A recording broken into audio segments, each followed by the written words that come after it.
Viewer discretion is advised.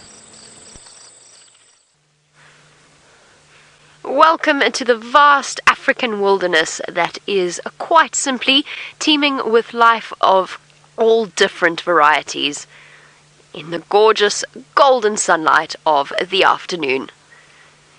This is Safari Live. Ready.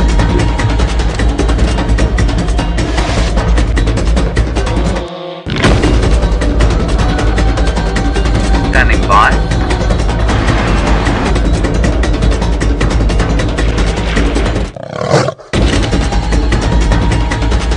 5, 4, 3, 2, 1. You are live, you are live.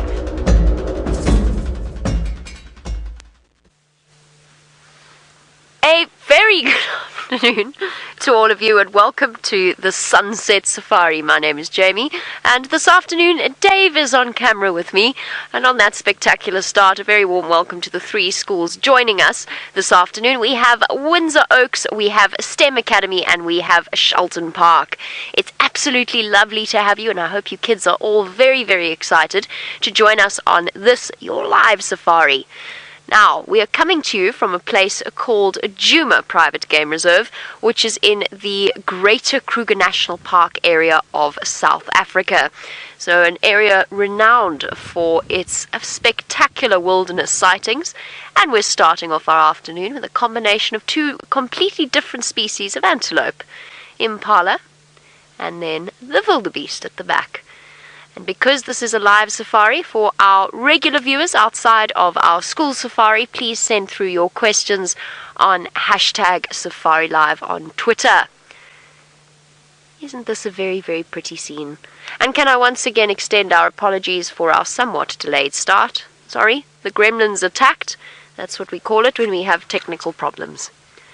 So kids, isn't it amazing to think that these wildebeest and those slender impala that you saw earlier are all basically related to each other? They're part of, or they're both antelope. They belong in completely different tribes, but they are both antelope. And the interesting thing that we've got in contrast here is that in wildebeest, the males and the females have horns, but if you look at these little impala that are in front of us, those are the females, and the females don't have horns at all. Now, why do you think it might be that in some antelope the females have horns, and in some they don't? Oh, one of the ideas, because nobody knows for absolute certain, but one of the theories is that it's because of where they live. So, impala generally like to live in slightly denser vegetation than the wildebeest. The wildebeest like to live out on these open plains, and so the females need their horns to defend them, whereas the female impala and the other female antelope that don't have horns, they can actually run and hide in dense vegetation. And don't forget to think of any questions that you would like to ask us. It's amazing how long the grass is, because it is now almost winter. The grass is long enough after our rainy season to hide the wildebeest away, because our rainy season comes in the summer months. We're going to carry on and see what else we can see. However, my friend Byron has not yet said hello, so let's head across to him. Hello everyone and welcome again. My name is Byron and Senzo is with me this afternoon on camera. It's great to have all of you and it's good to be back. I've been away for a few days, so it's very, very good to be back on Safari Live. Now, I'm so glad Jaime got to show you some wildebeest already. We're having a look around just to see if we can find anything really, but I'm specifically looking for some elephant. I'd love to find some elephant this afternoon.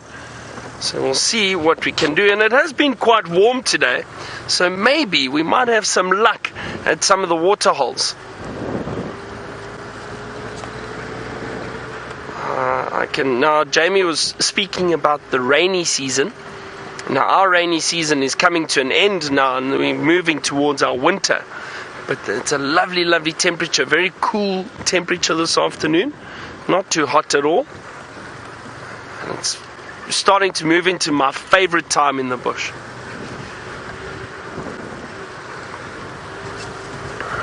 So the temperature is about 25 degrees Celsius or 76 degrees Fahrenheit. So it's warm, but not very, very hot. It's lovely. It's beautiful. As I said, we're moving into this time of year. It's probably my favorite. And I'll have a look. Now, there's a sign of some animals we are looking for on the ground.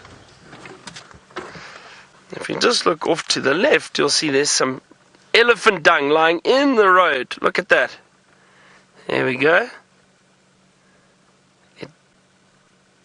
Actually looks reasonably fresh. It does look like from today sometime, so maybe those elephant are around here. We'll try and have a look. But that's a good sign that these animals are in the area, so hopefully we get to find them.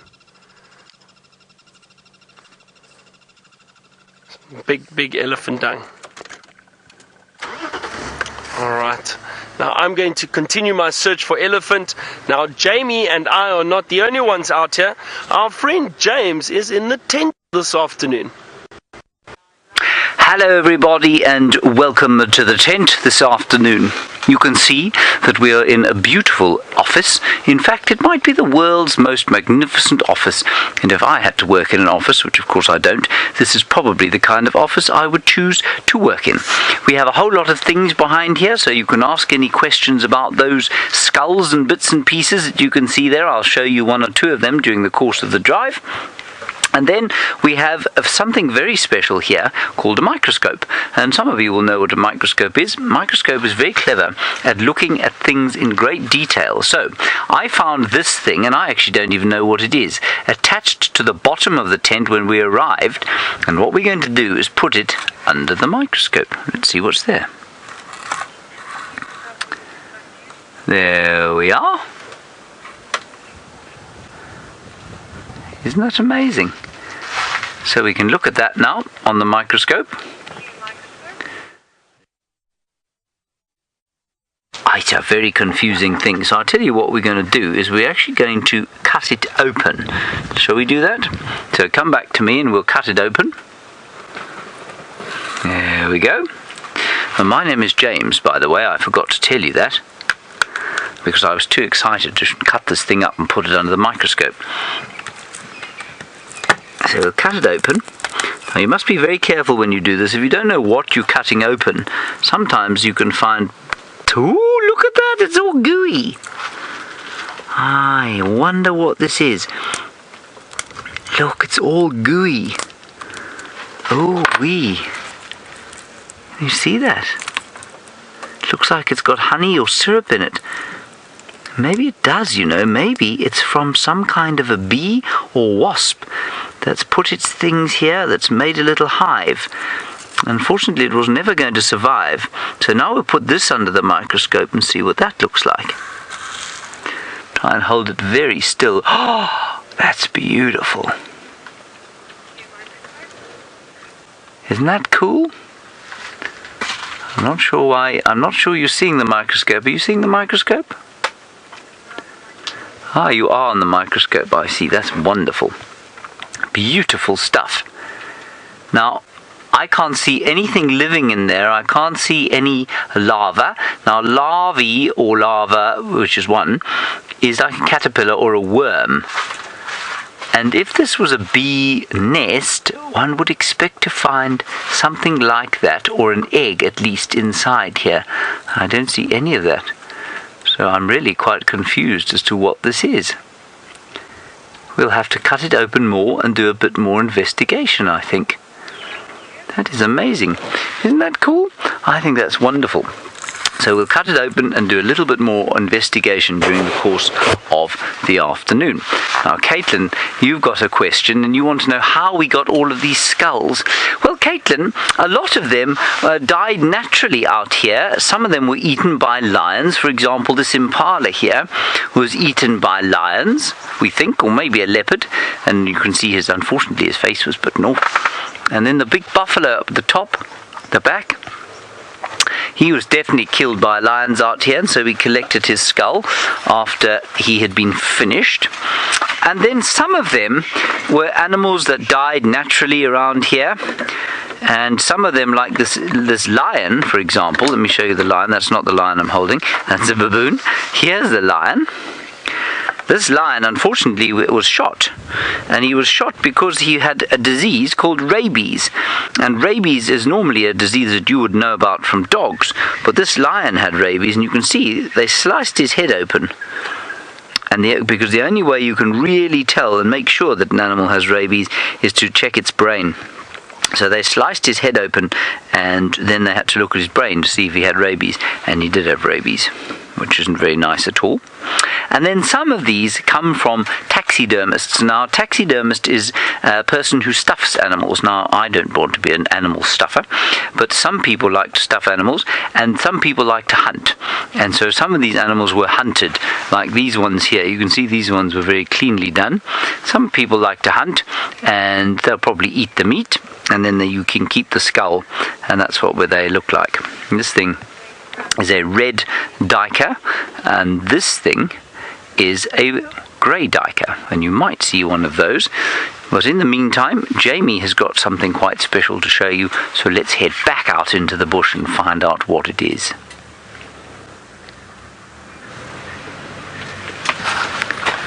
I'm hoping to have something quite special to show you all. But actually, really, absolutely anything out here is pretty special indeed. James has shown you that duiker skull, and I know that there's a pair of them that live somewhere around here, so maybe you can help me look, because the grass is so long at the moment that a little duiker, which is a tiny little antelope, will not really be that easy to spot, and that's why we have to drive quite slowly as we go along to make sure that we don't miss seeing anything.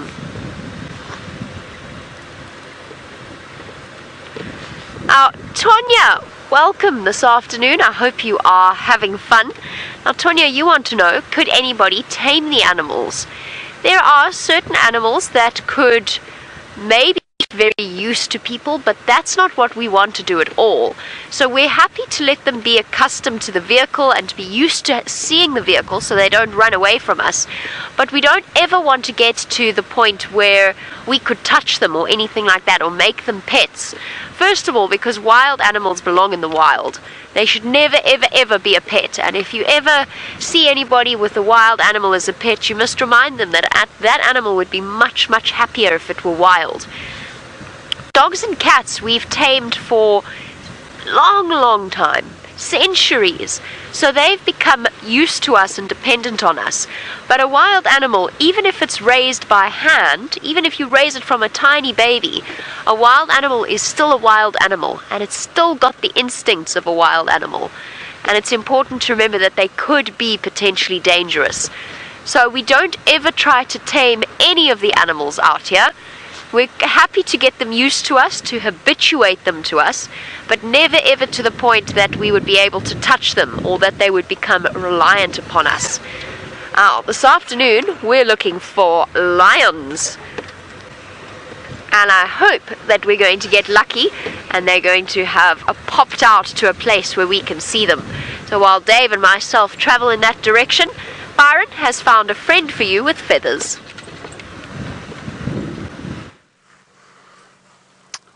We have indeed, Jaime, a beautiful, it is a funny bird, but a beautiful bird. That is a yellow-billed hornbill. I'm trying to see if we can get a better view of it. It's jumping around there. It's just flown off. Typical. That's typical with birds.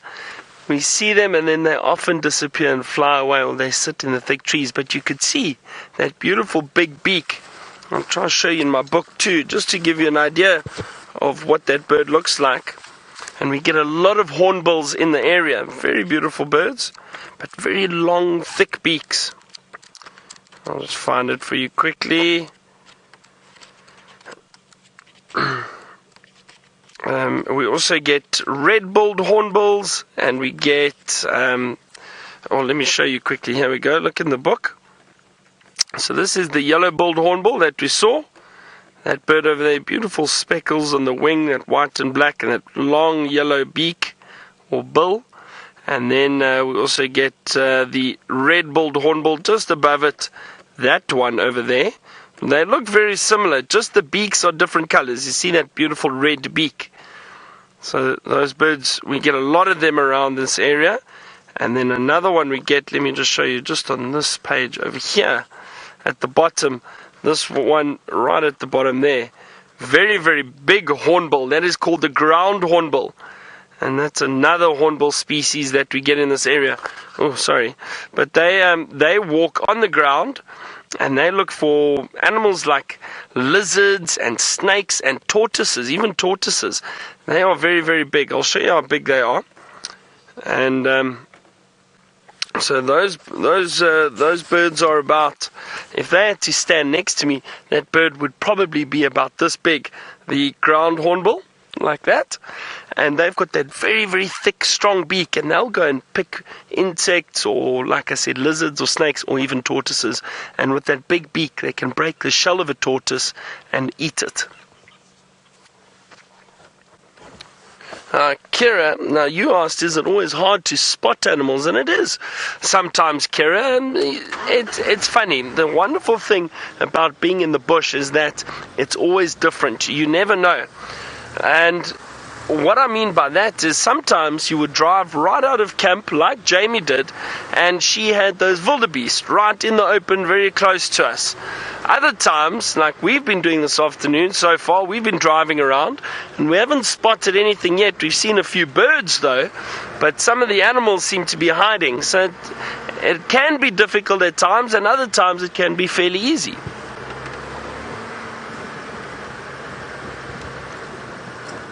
Now Kira, you wanted to know how many types of birds are in South Africa. Well, Kira, we basically have a bird list that is for Southern Africa.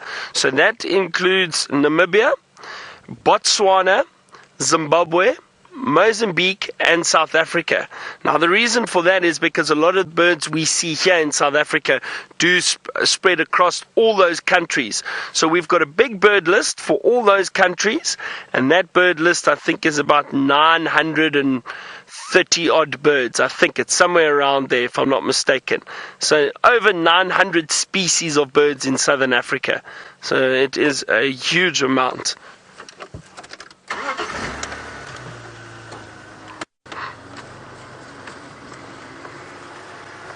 So Daniel, that hornbill will actually feed mainly on insects. That's what they prefer feeding on, with that big beak. And each bird is different. It all depends on the shape of the beak, what they prefer feeding on. So for example, you'll have the birds like the vultures or eagles feed on meat. To tear meat.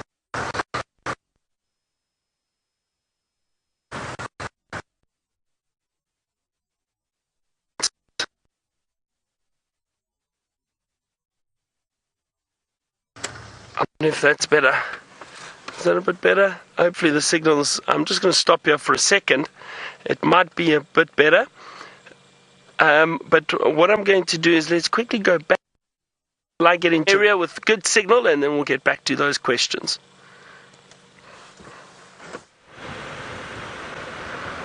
Oh, whilst Byron goes off in search of signal, remember I told you I was on the search for lions.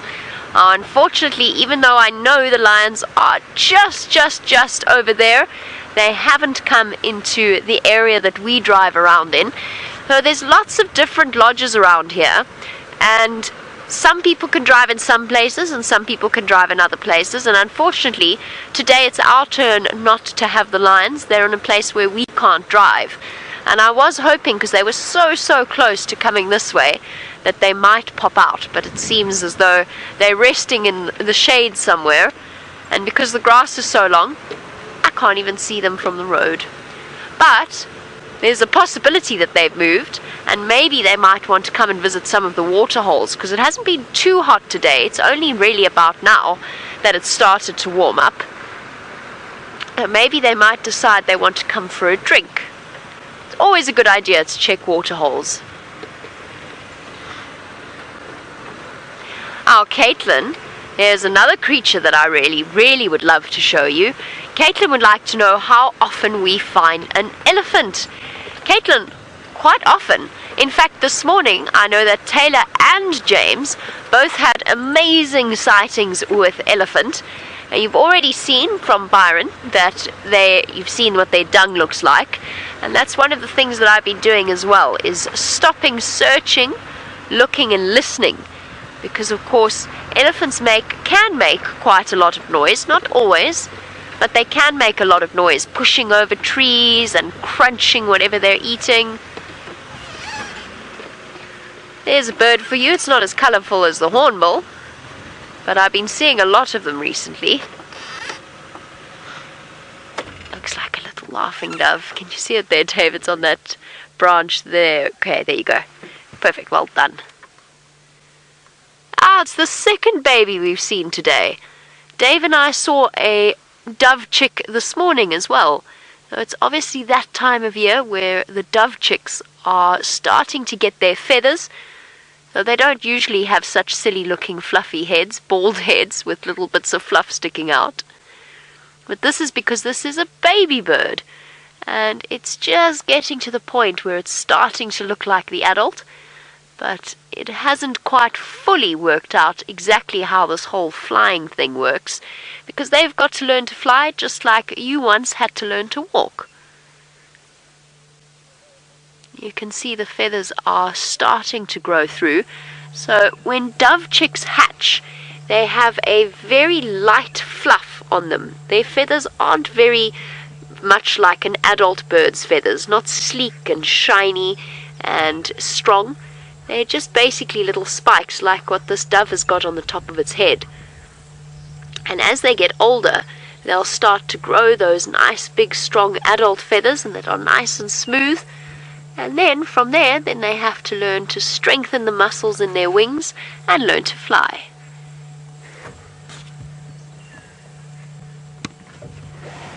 Now, Jordan, you would like to know if the birds here are friendly. I wouldn't necessarily call them friendly, Jordan. A lot of them have got used to us, so a lot of them have become accustomed to the presence of people. The hornbills that Byron showed you, and I'm just going to move ever so slightly so that I can look at you without squinting at you. There we go. Now, Jordan, the hornbills will come to the windows and they'll actually tap on the window.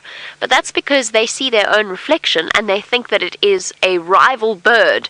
And so they come and they tap, tap, tap, tap, tap at the mirrors on the cars or at the windows. I guess that's not really friendly though, is it? But again, it's like what we were talking about. We don't want to make them into pets. Now, unfortunately, our little baby bird has flown away, so it can fly. You don't need to worry about it. It's still just starting short distances. But Ava, you want to know, how do baby birds get their food?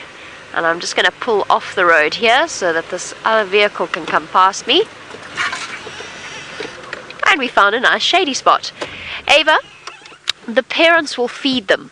So it depends upon what particular bird species it is. Sometimes the parents will actually swallow the food and then regurgitate it for their chicks. But that doesn't always happen. So sometimes they'll bring, if it's a baby raptor, they'll bring a mouse in and the chicks will swallow it, or whatever they happen to catch, a frog or snake or something like that. And if it is a hornbill, this is where it's really interesting. So you saw those hornbills with Byron. You saw the hornbills with Byron. I'm just waving at a car going past, obviously. Their mother will actually go into the nest with them, and she will lose all of her flight feathers. So all the feathers that help her fly. She'll lay her eggs, the chicks will hatch, and the father will actually feed her and the babies in the beginning. So in a lot of bird species, both mom and dad are responsible for looking after the babies. Whereas for most mammal species, the father doesn't actually play much of a big role at all. It's the mother's job to look after the babies, and the father does other things. So most mammals, not all mammals, but for most mammals, it is the mum's job. We love to stop at things like baby birds because being out in the safari is all about the smaller things. Let's go and have a closer look at a small thing with James.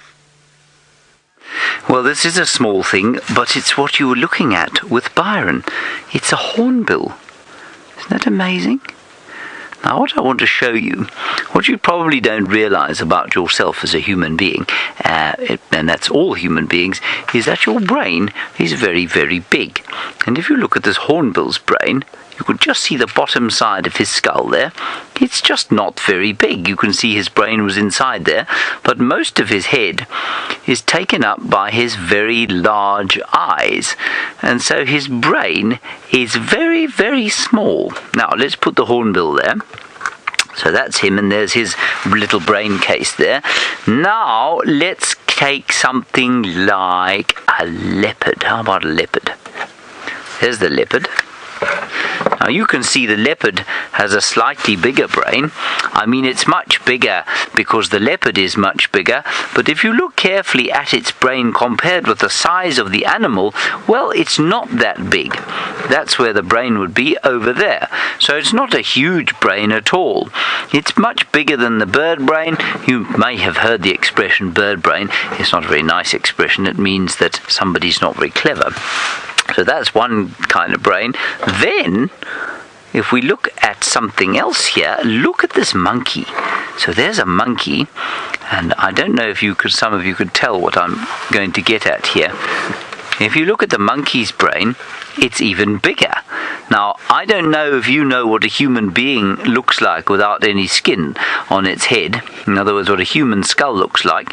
But it looks much more like this monkey than it does like the lion, at least the leopard, or of course the hornbill. So that's the monkey there. Isn't that cool? And Ricky, you're wondering if it's rare to find monkeys. No, it's not that rare. We found some today, actually. We found some. They were inside camp, and they were stealing things from us, actually. They stole my porridge this morning. I'm not joking. They stole my porridge. I was very upset. Anyway, that's the monkey, and this is my friend Connor.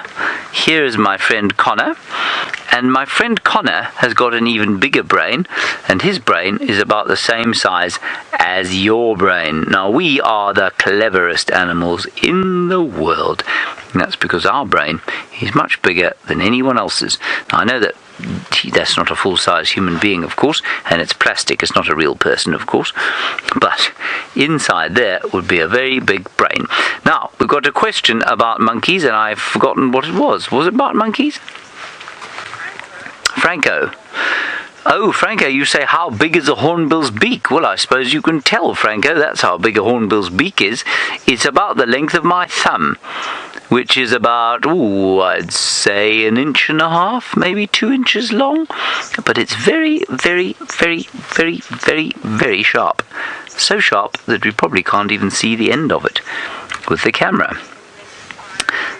And if you look how sharp it is, you can probably see it'll go all the way through my skin. I would show you that, but Byron's actually got a real bird with a much blunter beak to show you. I have indeed another bird to show you, a beautiful bird. This is called a purple roller. And really very pretty bird. Look at that, almost like a slight dark purple color all over the body with those white specks.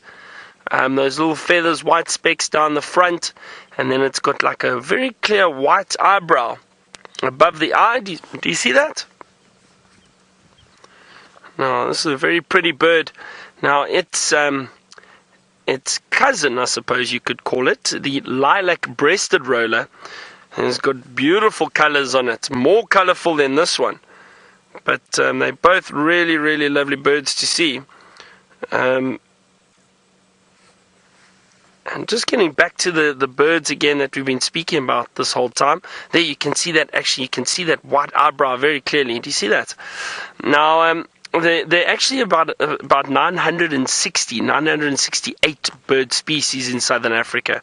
Earlier I said I think there was 930. There's actually about 968 that we see in southern Africa. So a lot of different different types of birds. And it takes us a long time to learn all of them, but eventually you do start getting used to certain birds, and there's still a number of birds that we get in these areas that I've never seen. Some of them are you only find them in certain areas.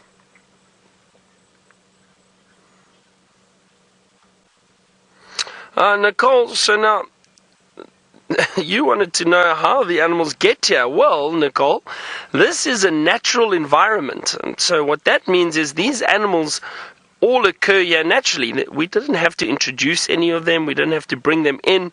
This is where they are found. This is their home. It's a completely natural environment.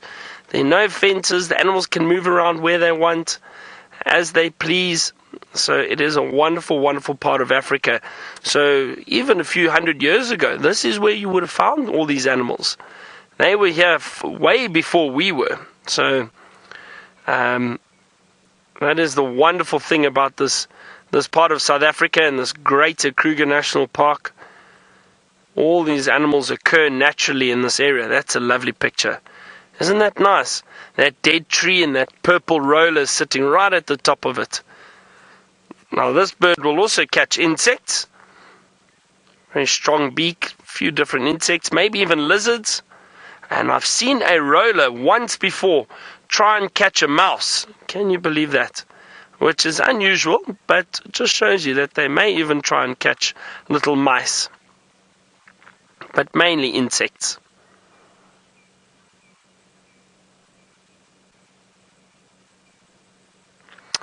Julian, you asked how long is a purple roller tail.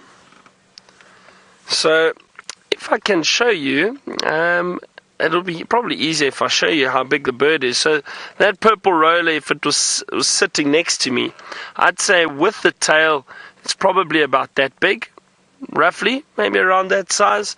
And the tail, I would say, is about that long. That's how long that tail is. So to give you an idea, Julian, so just a little bit less than my hand, I would say around about that length. That would be the tail length, and then the body is about that big. Yeah, it's quite a big roller. It's a beautiful roller. And I said I'll show you quickly a quick picture of the lilac-breasted roller, which is the other one that we get here. Here we go. Let me just show you these colors of this one. Look at that. Do you see those different colors? Now we do get a lot of them. I'll see if we can find you one before you leave. Just to show you a beautiful lilac-breasted roller. A few different colors. About 7 different colors on this bird. Whereas this purple roller only has about, I'd say, 3 or 4 different colors. But there's blue, there's turquoise, there's like a lilac or purple color, there's a bit of pink, brown, black, white. Lovely colors on the lilac-breasted roller. Alright, so let's see if we can maybe find one of those birds. Now, while we're having a look at everything around us, James is having a look at something very specific. I don't know how good you are at geography, but I'm not sure if you realize how very far away from us you are. So I'm going to draw that for you. I'm going to draw the world, and I'm going to show you where you are, and then I'll show you right down to where everybody individually is right now. So I'm a very bad drawer, so you'll just have to accept that I'm a very bad drawer. So over here we have what we call the continental United States. Looks something like that. It doesn't look anything like that, actually. That's a really bad drawing. Then we've got South America, which goes down like that. And looks nothing like that. And there's USA. So you just need to remember that. And then we've got a huge amount of water here.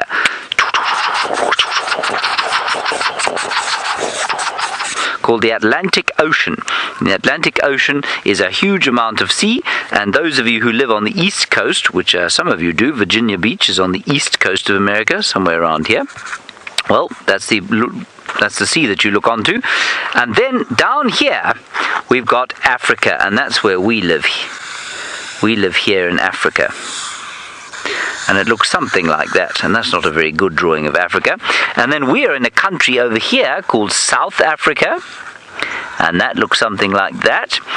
And then we are over this part of South Africa here, just over there. Isn't that cool? And this is about, how many miles do you think this is? This is a huge number of miles. It takes 13 hours to fly between New York City and Johannesburg. And so that is roughly, I'd say about 15,000 kilometers, plus minus. And so if we were to multiply that by 1.6, we would get to somewhere near 10,000 miles. Isn't that a long way? 10,000 miles? Can you even imagine how far away that is? Anyway, that's where we are in comparison with you. And now we're going to look quickly at exactly where we are on this reserve. So where, for example, is Byron, and where is Jaime, and where am I? Well, our reserve looks like this. It's quite easy to draw because it's a square. Well, it's a trapezium, but you don't have to worry about that. That's what it looks like. And Byron, you've seen Byron, haven't you? Byron's got very big muscles. He's around over here somewhere. So we'll draw him there. And he's in the northern part. We draw his big muscles. And he's got curly dark hair. So he looks something like this. See, it looks just like Byron over there. And he is in the north, okay? So that's the top, that's the north, and he's hopefully heading towards the waterhole over here, which is just around there, and with any luck there'll be some elephants there. And I'm very good at drawing elephants. Would you like to see me draw an elephant? It looks like this. It's got a trunk, and a head, and a body, and some feet. There we go. Isn't that a good elephant? Don't you think that's a good elephant, everybody? I think it's a magnificent elephant. And then Jaime is all the way over here, and I think she's looking for leopards. Jamie's much better looking than Byron, you can see. Can you see that? Beautiful. There we are. We'll give her some black legs, and she, I think, is going to hopefully find this beautiful creature. And that is called a leopard. There we go. What a great question from Franco and Angeli, because you've noticed something here and a lot of people don't realize it. Let's go back to this map here. You say, how big is Africa? Is it a big place? It's much bigger than the USA. Much bigger than the USA. It's huge. This is the proportions here are not entirely wrong. So Africa is enormous, and from end to end, it's probably, I keep forgetting this figure, but it's about 8,000 kilometers long, which is roughly about 5,000 miles long, and about say 3,500 or 4,000 miles wide. So that's a long, long way. It'll take you to fly from one end of Africa to the other. Will take you about 8 hours in a big jumbo jet. So it's a very long way indeed. Let me just draw that for you. I'm going to draw 5,000 miles. So it's huge. And then this way, roughly, 3.5, let's call it 3,500 miles, plus minus. So it's a massive place. And the United States is quite a big country, and it doesn't look like this. I mean, this is a terrible drawing, of course. You've got Canada up at the top here. Okay, and the USA down there. And you could fit the USA and Canada into Africa quite easily. So Africa is a massive, massive place. It's huge. Isn't that amazing? All right, Jaime has actually managed to end up at a waterhole, and she's got a very special creature in that water. Not just one special creature, not just two special creatures, but four very large, very special creatures in the form of 4 hippopotamus in Buffelshoek Dam. There you go, you can see them popping their heads up. Now, hippo can actually be quite shy. They duck down under the surface of the water every now and again and then pop their heads back up to take a breath. And this is where you find hippo during the day. Did you see how it flattened its ears against its skull and closed its eyes as it went under the surface of the water? They're clearly an animal that lives in water. They like water. This is where they belong. and they'll spend all day in this waterhole, and then only at night will they come out to go and get some food. And hippo, of course, only eat grass. So they'll go and nibble at the grass around the waterholes, sometimes traveling really very, very far, and then coming all the way back under the water again. Well, they can only hold their breath for about 5 or 6 minutes.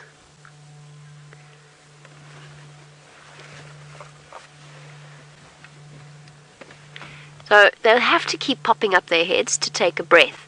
They can't hold their breath for all that long.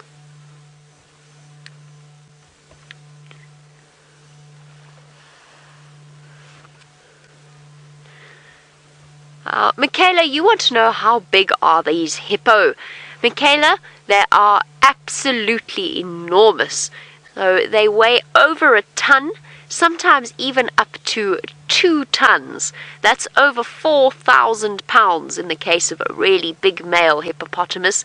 I would love to get out of the vehicle to show you what I look like next to a hippo, just to give you a sense of scale, but they will not like that at all. They'll be very, very upset with me, and hippo are amongst some of the more dangerous of the animals that we have out here. They've got huge tusks in their mouths that could be used for slicing up people if you're not too careful, so I don't want to, and obviously I also don't really want to go for a swim.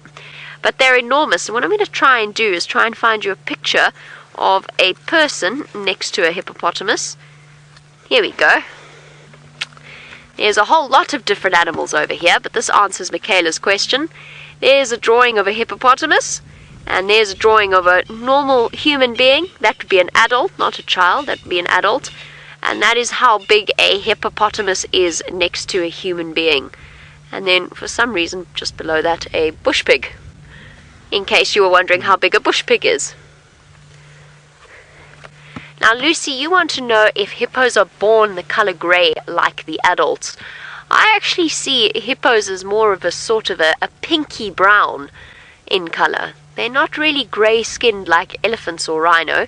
But, Lucy, yes, baby hippopotamus are slightly lighter in color than the adults, but essentially they're pretty much the same color. And hippo have very, very sensitive skin, which is one of the reasons why they live in water during the day. Because otherwise, if they expose their sensitive skin to sun, it starts to get dried out and sore, and it starts to crack. And all in all, it makes life very uncomfortable for the hippopotamus, which is why we're so happy that there's water for them to swim in.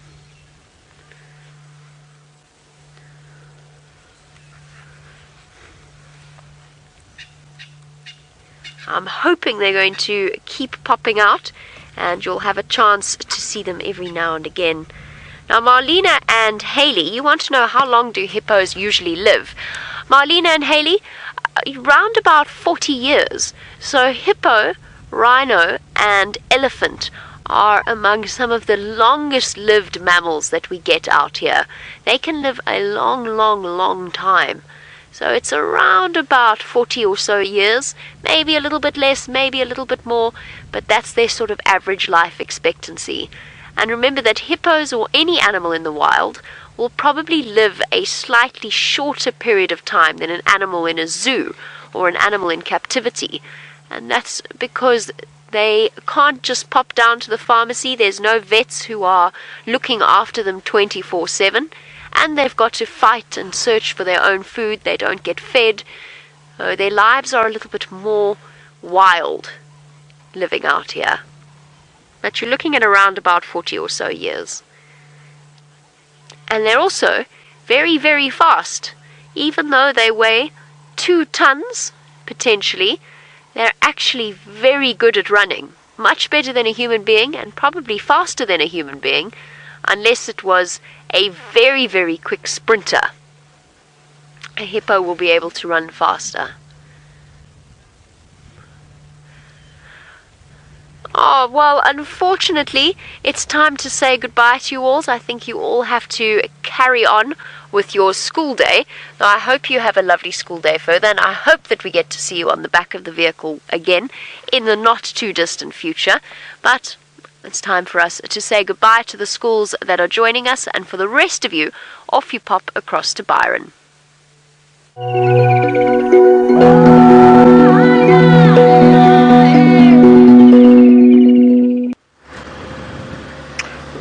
Right, so the schools have just left, and if some of you have just joined us, I'm Byron, and Senzo is on camera with me this afternoon. And we are driving around in search of anything, but mainly elephants. I'd like to find some elephant this afternoon. I did sound like Taylor had a great elephant sighting this morning, but we'll see what else we can find. We did get an update that the Nkahuma Pride were just north in Buffelshoek, north of Djuma, but you never know, they might come down and move on to our side a little bit later this evening or today. I'm not sure, and it's quite cool. It's such a nice afternoon. It was in the low 20s, so kind of low to mid 70 degrees Fahrenheit. Very, very nice temperature this afternoon. Seen some nice birds so far. I did get a quick glimpse of a puff adder earlier, but it just moved off the road into long grass and we couldn't show you. I tried to get Senzo off to go and look for it, but he wouldn't. But it would have been nice to show you the puff adder, but it did move into some thick grass quite quickly. Probably picked up on the vibrations of the vehicle. Yeah, it's good to be back again on Safari Live. Been away for a week, so not too long. Always nice to come back. I do want to thank everyone though for all the wonderful birthday messages. It was very, very kind of all of you, and a big thank you for everyone who sent messages and well wishes. I do appreciate it. It was a nice weekend with family and friends. Yeah, 1 or 2 apple juices were had. I know some of you commented on that. But it was very nice, so thank you.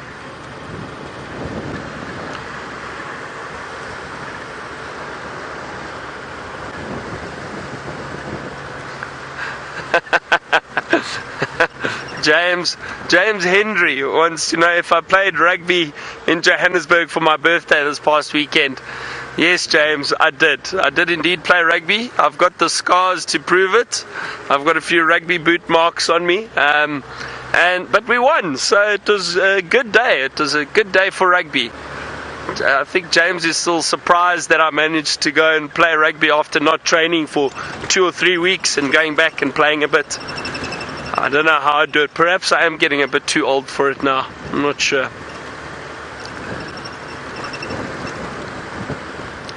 I wonder, maybe James will join me one day. We'll see if we can get James on the rugby field. I wonder if he would do it. I don't think so.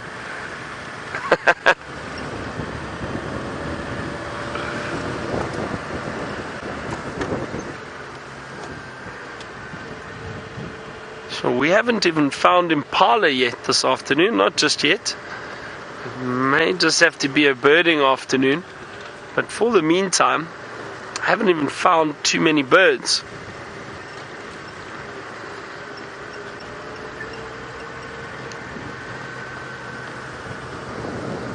Now, we did see fresh elephant dung earlier today, but no sign of where those elephants were. It was warming up. Maybe they were still in the thickets. Or it was warm rather. It wasn't warming up. It's now cooling down.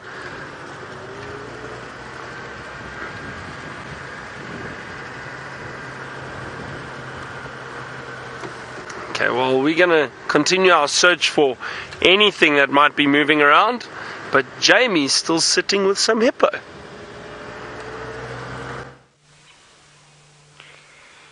We are still sitting with these hippo indeed, and that's simply because they've been keeping us so thoroughly entertained. It's also because I can't remember the last time I saw 4 hippopotamus in Buffelshoek Dam. When was the last time we saw 4 hippo here? I know there have been 3 recently. Maybe some of the other guides, maybe James or Taylor or Byron. Oh, little disgruntled collision there. And the one on the right.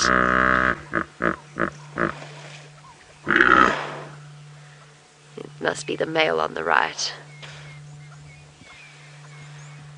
I just want to see how this situation plays out, because the one at the back and the hippo on the right have been colliding with each other the entire time. They keep bumping into each other and then sort of communicating with that funny laugh-like sound that comes from that hippopotamus make, which I always find hilarious, that and they do just keep colliding with each other.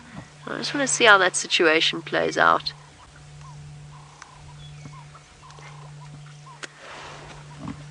Here we go. Popped up again. Whatever it is, they seem to have reconciled. They don't seem to be too bothered. Oh, was it Tad B, Megs? Did I get that right? Tad B?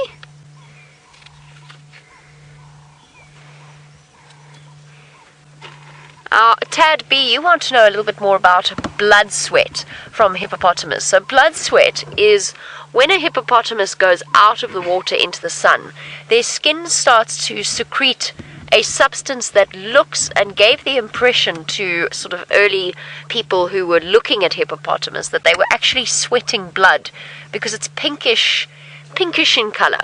So it led to this fallacy that hippos actually sweat blood and cover their skin, in that, in a way, they thought they couldn't really understand. What it actually is it's orange and red pigments that they secrete that acts as a sunscreen and also has antibacterial properties, so it helps to sort out all sorts of injuries on the hippo's skin. So that is what blood sweat is. That's why it's called it's nicknamed blood sweat, because it is such a bright, vibrant red color, and it is very, very red in color. We saw a lot of it during the drought, when the poor hippo didn't have anywhere to go.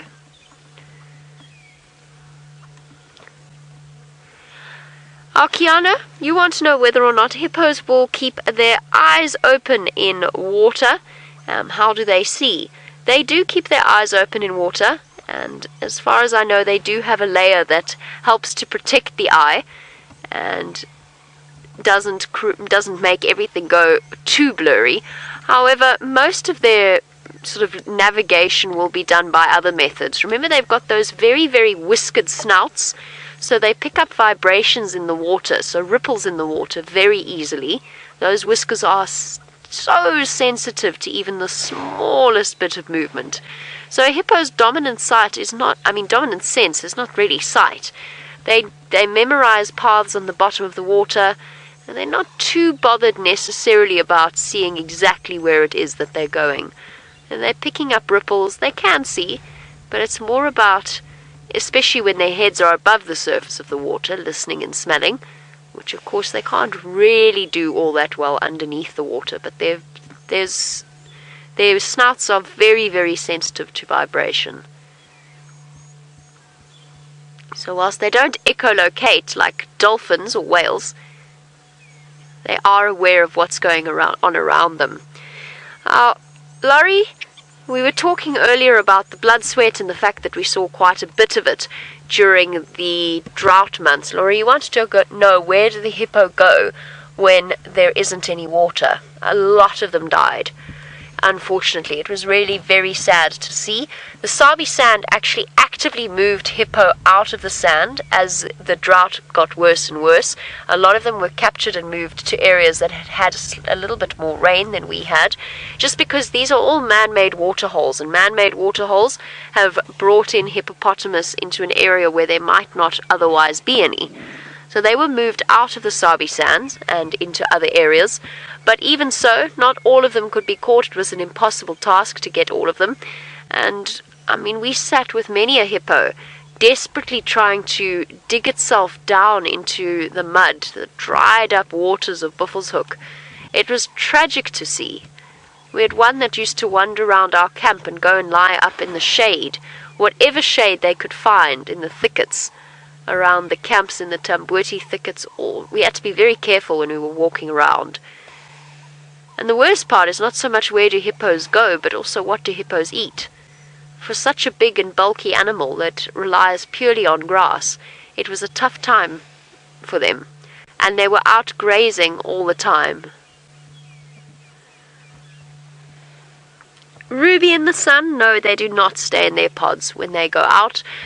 Hippos will all move out. They'll often follow the same path on their way out from the waterhole, and then they kind of disappear off from there. So they don't stay together in their group. They will go wandering off in different directions. It's only really a mother and a calf that will stay together. Sometimes a mother and a sub-adult and a new calf will go off grazing together. So they're solitary feeders. Dave, can I draw your attention away from the hippos for 1 second? There's a blue waxbill in that buffalo thorn, and the blue and the green just look so pretty. Well done, Dave. Here we go. How pretty is that? Vibrant blue against vibrant green. Tiny little blue waxbill. Making tiny little chirps, having a jolly good groom. And you usually see more than one, so I suspect there's more of them hopping about. But I haven't actually had a good blue waxbill sighting in a long time. I just enjoy that contrast between the two different colours. Very pretty. Oh, two! Well done, Dave. Here we go. That's probably a female. And the one that we were looking at before was probably a male. Just in general, the male blue waxbills just tend to be slightly more brightly coloured, and the blue tends to be slightly more vibrant. We've covered a lot of topics this afternoon at the dam, and I know that James will be very keen to share with you his new toys. Let's go and see what he has to say about anatomy. Excited to tell you about my toys. My name is James Henry. Waiting for my strap? No, I'm not getting strapped this time. Okay, there it is. Wonderful. Hashtag Safari Leave. No, hashtag Safari Live is how you get hold of us. Not hashtag Safari Leave. You will get nothing if you send a question to hashtag Safari Live, and that of course is on Twitter. That's the tweet. If you don't have a Twitter account, set one up. It's very easy indeed. I will help you with it if you have any problems with it. You just ask us a question. I'm not sure how you're going to ask us if you don't know. Anyway, you'll figure it out. Now, what we have here are two quite fun little models that I've purchased. One, a tiger, because I couldn't find a lion. This particular tiger is pregnant, and you can see that there. It's got two little baby tigers, which of course is completely ridiculous, but it's quite fun anyway. And most importantly, however, is the structure of it in comparison with Connor here. Now this is Connor. Connor, I have named after our tech person, Connor, who is now in Kenya trying to fix things, and he can't sort of beat me up for calling my skeleton after him. So that's Connor over there. He's a bit sort of floppy, really. But what's interesting here is the structure, I think, of the bones. And I've always gone on about how our bones are actually exactly the same as just about all the other mammals, when we have equivalent bones in our bodies. So I thought we'd look at the pelvis first. And there is the pelvis of the human being. You can see it there. That's half the pelvis. There is the femur, that's your thigh bone. There's the knee, and that's the fibula and the tibia. I think I've got that. No, tibia and fibula. And those two, of course, make up the leg of the human being. Now look at the difference between the tiger and the human being. Now they're probably... Yeah, they're almost to scale. These are almost to scale. But the structure is completely different on the tiger.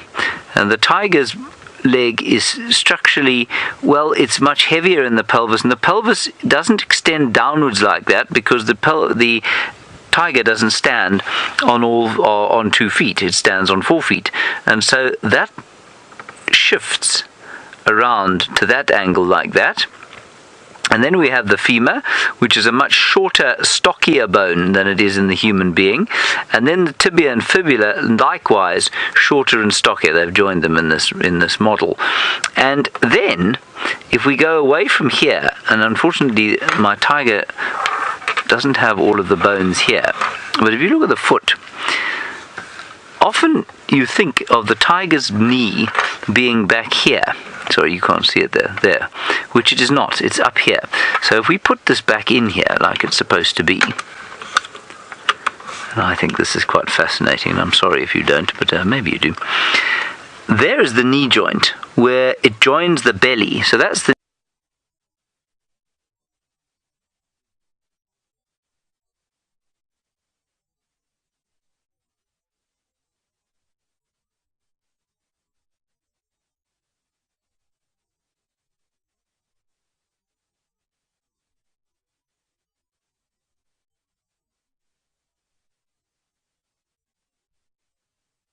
It's nice and open.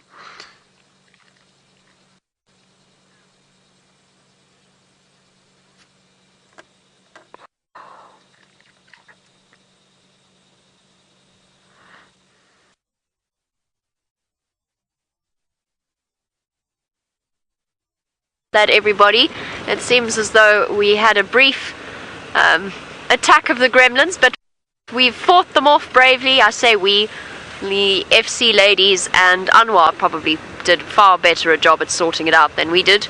Dave and I just drove around and enjoyed the vegetation and the beautiful colours of autumn.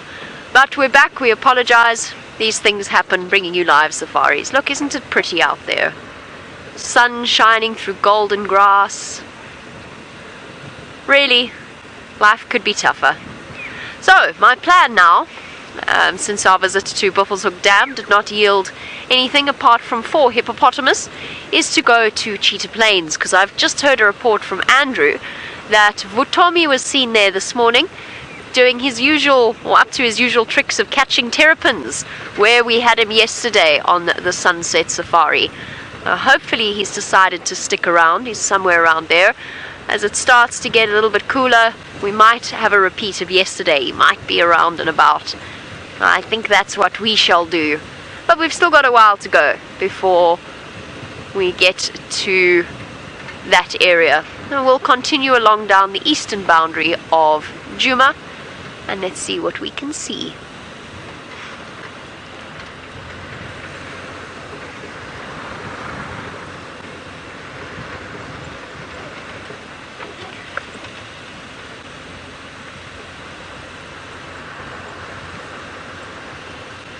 The nice thing about this time of year as well is because of the cooler temperatures, and it is getting cool. It's almost cool enough for me to put a jacket on. Not that I'm known as the most resilient person when it comes to cold, but it's almost cool enough to put a jacket on, isn't it, Dave? Not just me. And what that often does is for things like pangolin and honey badgers, you have a much better chance of seeing them during the day. It doesn't happen all that often, but when it does, it's exceptionally exciting. Those rarer species that pop out every now and again. Dave, of course, is the only one of us to see a pangolin on the live drives. But the last time I saw a pangolin was this time of year. It was in April.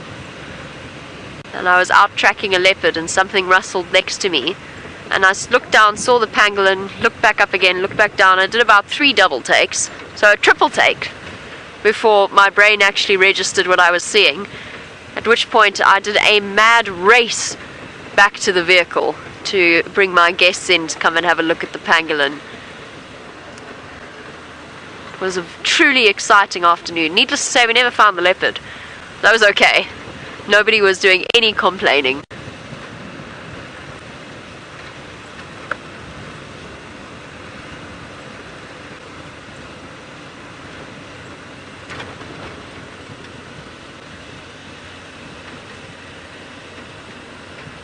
Moving on to back to question of leopards and lions. Lauren, I'm not sure. Lauren would like to know if the big cats can have identical twins. I'm tempted to say no, but I'm not 100% sure about that.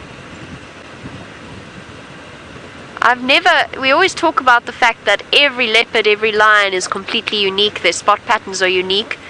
I don't think I've ever heard of a recorded case, and I'm sure it has to do with the biology and the way in which the cubs are produced, because of course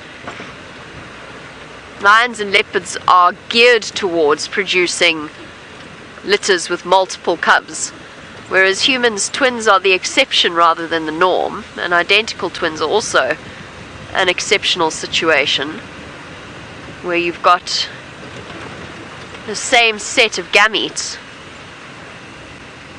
I am very curious to know if it's possible. I don't think so, but maybe James will be able to give us a little bit more information on that once he's done looking at Impala who've come to visit him. The cats can have identical twins or not. I would suspect not, because I think the uterus is designed... Oh, there's a wildebeest there as well. You see it? To the left. Oh, yeah. This is wonderful. I will get back to the discussion of the cats and the identical twins, which seems to be a source of some fascination amongst a lot of viewers for various animals.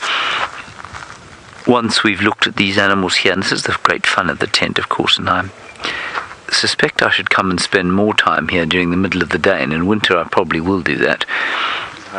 It's just so very pleasant because the animals come wandering past here.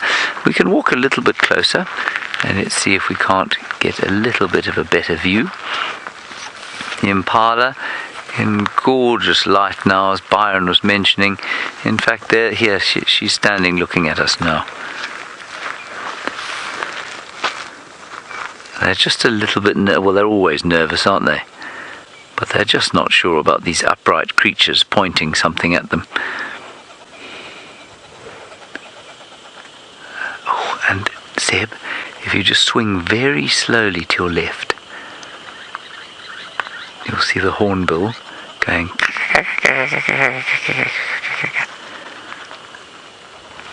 This is so cool. Look at that. I wonder if this guy isn't one of the ones that lives quite close to the camp, so he's used to people. We don't make him very nervous. Now this is an adult, and Seb, in the background on that tree there's a young one, and it's making a young hornbill noise, and it's got a much smaller beak. That's how we can tell it's a little one. Can you hear it? No, you won't be able to hear it. It's going.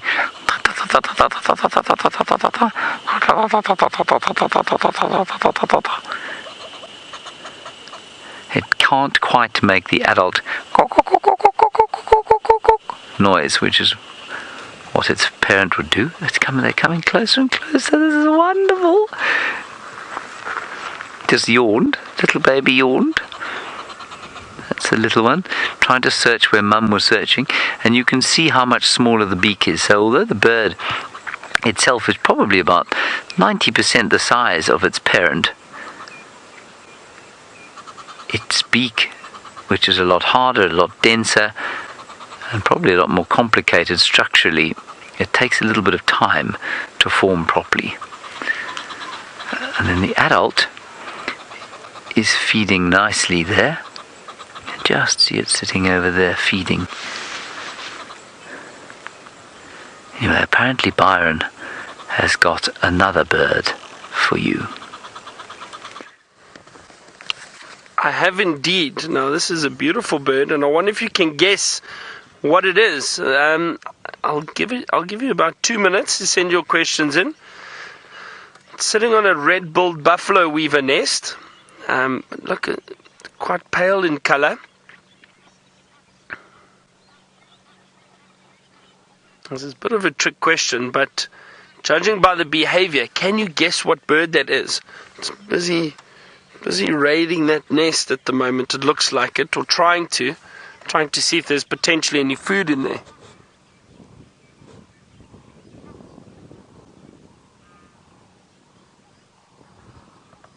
Well, we're just at Chitwa Dam at the moment, at the big dam. But that's very interesting.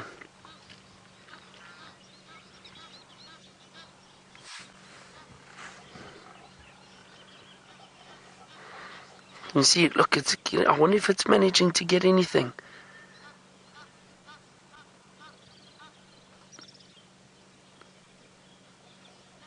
It's got quite a long neck, sticking its head in there, trying to potentially get a chick, if anything, in the nest.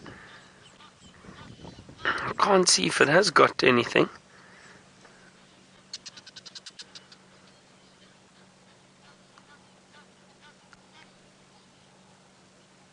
You can hear Egyptian geese calling around us.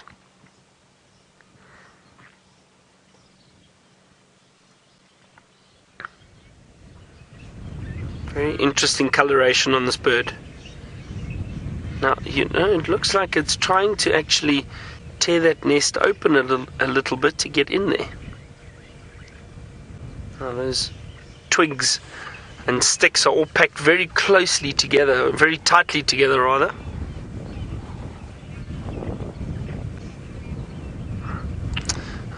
James Richard, you are correct, sir. Well done. It is an African Harrier hawk, a juvenile African Harrier hawk. That is why it has that pale coloration. Usually they are grey in colour and they've got that beautiful yellow face. So this is a juvenile. Quite easy to identify actually, judging purely by the behaviour. For one thing, raiding a nest like this and the way it stands and uses its wings as balance. This is really, really interesting to watch a youngster raiding a nest like that. I think let's just stick with it a little bit longer and see if it does manage to get anything out here. You don't often see them raiding a nest for so long without them being mobbed and chased off. So let's see. You can see there are red-billed buffalo weavers around there. They are mobbing it now and then, but it doesn't seem too phased.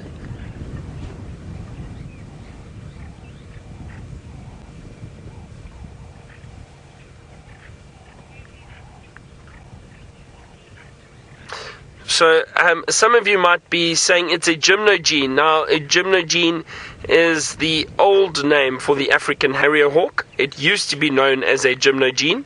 So you are correct in saying gymnogene. But the name that has been used for quite a few years now is African Harrier hawk. Alright, well I'm going to sit with this African Harrier hawk a bit longer and see what it gets up to. James has got a little bird he'd like to show you.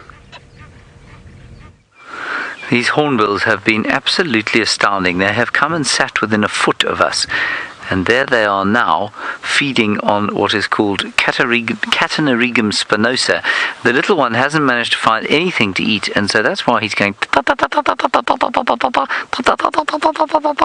next to his mother, or father, could be either, hoping that she or he will feed him. Trying to find... Oh, there we go. Found something on his own to eat. Are you on the top one? I was on the middle one. Okay. So now we're on the top one. There's a little one trying to find something to eat there. And he's just kind of half-heartedly following mum or dad, hoping to be fed. And realising that he's not going to be fed. So they're having to find his own food. And what I think they're eating are those chrysalises of the acreas. You can see them reaching under the branches and grabbing little chrysalises, I think. I mean, I'm sure there are lots of different kinds of things that they're eating, but that would certainly be the thing that looks to be me like they're favouring.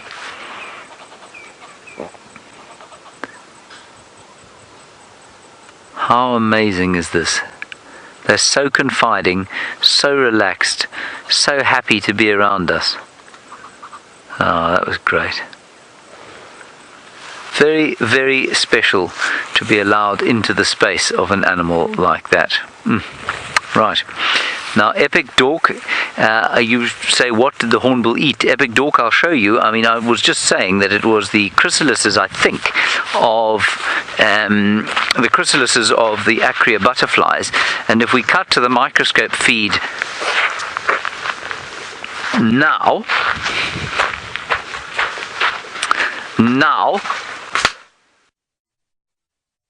eating, I think. We found this underneath the leaf. and it's certainly still full. I'm not going to destroy it. I'm not going to cut it open. We're going to try and see if we can't make it hatch at some stage. But this is the chrysalis of an acrea, and it will eventually turn into an acrea butterfly. It's not moving it. Well, it is moving actually. I think that's the wind moving it though. So I don't think it's going to hatch just yet, but I think that is what those hornbills are trying to catch on the other underside of the leaves. And if you come back to me quickly, I'll show you in what way. See, that's how they're hanging. See that? And you saw those hornbills reaching. Let me put that in the sun a bit, shall I say? Is that right? And you saw it reaching underneath the leaves there. And it was reaching, I think, to try and grab those things. That's a very cool little story. I can still hear them wandering off as they forage down towards the riverbed there, looking under the trees for delicious chrysalises. Just marvellous. Good. Okay. Well, let's go back outside and see if we can't find something else entertaining. I think Byron is still with his rather magnificent gymnogene or African Harrier hawk, and I just want to try and get one more look, if I can, at these Impala and Wildebeest, because I think the whole herd has come wandering down here. No, they've moved. Oh, there.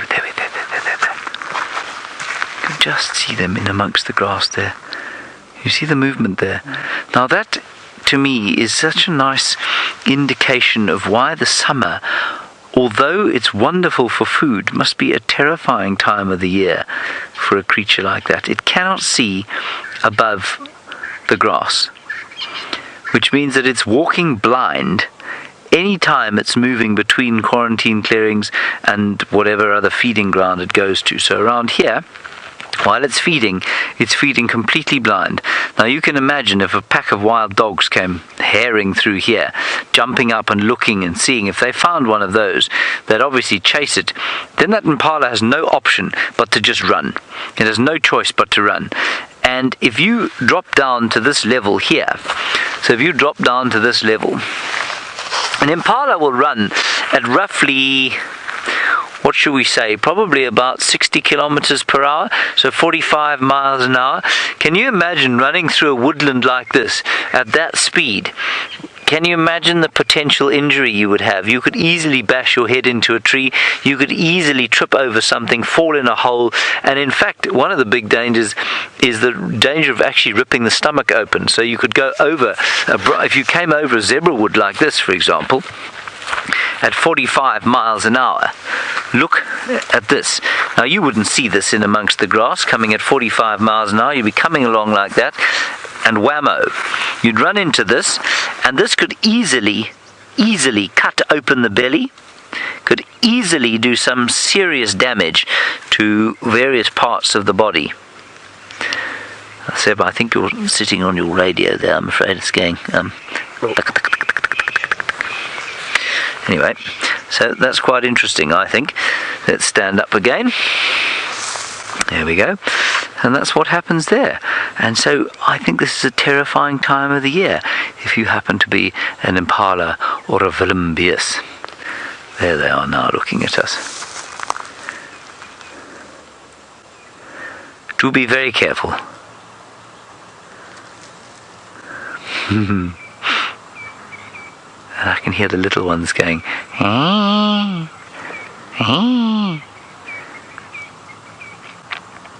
Now, Ebenezer, you are wondering, you're obviously not a fool when it comes to nature. You say, do I know about the lunar mating of Impala?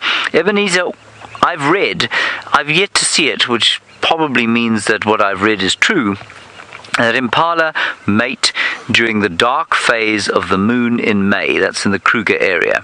And so they time their mating period over the time when there's no moon. Now, I don't think that the mating in the no moon has a huge amount of significance. Safe to say that it's a very short period. And if all the mating takes place during that period, it means, of course, that 6.5 months later, all the babies will be born at the same time.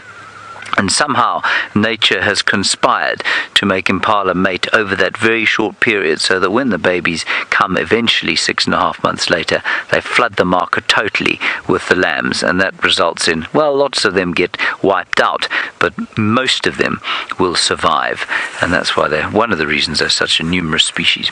Alrighty, Jaime has gone to the Far East looking for life.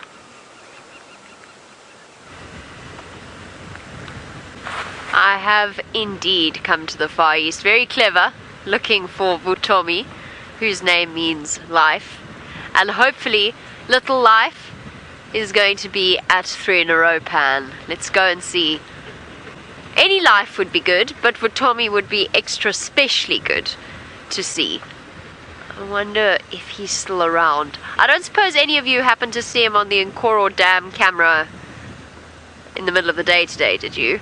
In which case, Dave and myself might have made a grievous error in judgment. I said drag Dave into that like he was in any way involved, but, you know, he could have said no, I would have listened. But if you have, please let me know on #SafariLive on Twitter. We spoke about him yesterday and the fact that he was at the Nkoro Pan. I'm hoping, selfishly, that that's not the case today, and that he is still around 3-in-a-row-pan doing his usual deal of catching terrapins. And of course at 3-in-a-row-pan he's got, well, a 3-in-1 deal. If the terrapins start to get wise to his ways, he just has to move to the next waterhole and the next one, and so on. And if we don't have any luck there, then we'll try his usual haunt of Buffalo Pan.